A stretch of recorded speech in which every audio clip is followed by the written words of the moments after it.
क्या समस्याएं हैं, एक बार बताएंगे आप लोग?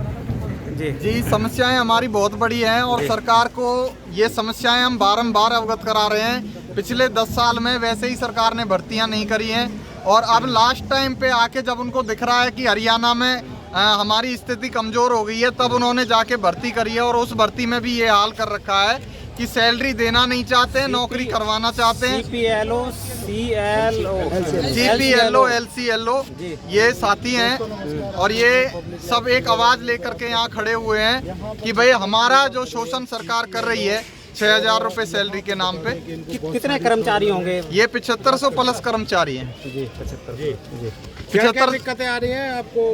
सैलरी नहीं दे रहे हैं? सबसे बड़ी दिक्कत ये है जी कि पहले तो सैलरी के नाम पे हमसे सरकार ने धोखा कर दिया। धोखा इतना बड़ा किया है, जब 2 एग्ज़ाम देने के बाद एक आदमी सोचता है जब टेक्निकल ग्रेड का एग्ज़ाम दे और उसमें नेगेटिव मार्किंग के साथ 2 एग्ज़ाम दे दे, तो उस टाइम पे बंदा सोचता है कि मेरी सैलरी कम से कम मेरे को 35-40 हज़ार रुपये मिलेगी। सरकार उस लेवल की भर्ती करती है।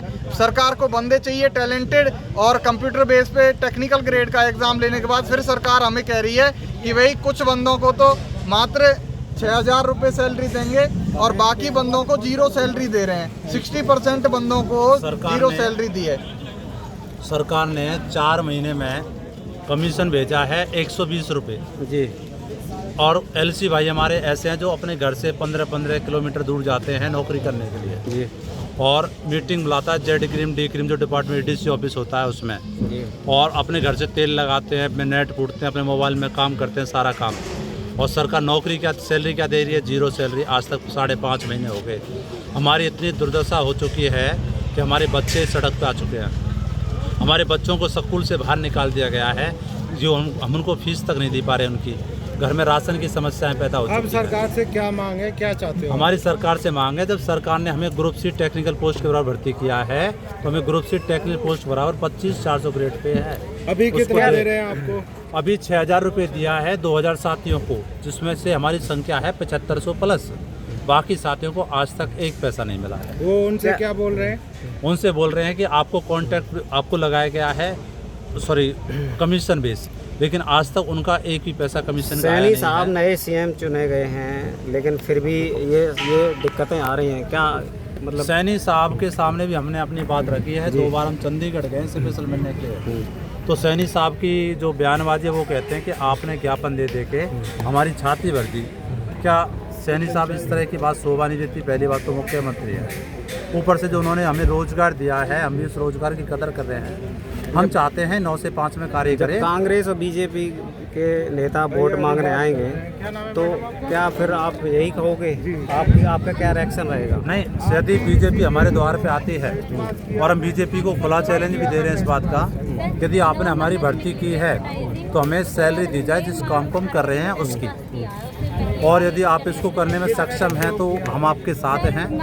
यदि आप इसमें सक्षम नहीं हो पा रहे हैं तो हम तो हाथ जोड़ते हैं। हमारे गांव में भी घुसने की कोशिश करता है, हम गांव में किसी प्रतिनिधि को नहीं घुसने। ये जितने भी साथी देख रहे हैं कि लोग BJP से कितने परेशान हैं और वो सामने मतलब कह रहे हैं, खुला कह रहे हैं कि भैया अगर आप हमारी नौकरी हमारी सैलरी नहीं दोगे तो गांव में घुसने की भी ज़रूरत नहीं है। BJP वालों के लिए इन जो कर्मचारियों ने खुला चैलेंज दिया हुआ है। आप हम और भी जानेंगे भाई जी, आप भी क्या नाम है? मैं तेज बालू जी और जिला पलवल से हूँ जी। मैं आपकी मीडिया के माध्यम से बस सरकार को ये अवगत कराना चाहता हूँ, जो अन्याय इन युवा वर्ग के साथ में सरकार कर रही है वो इस अन्याय को बंद करे।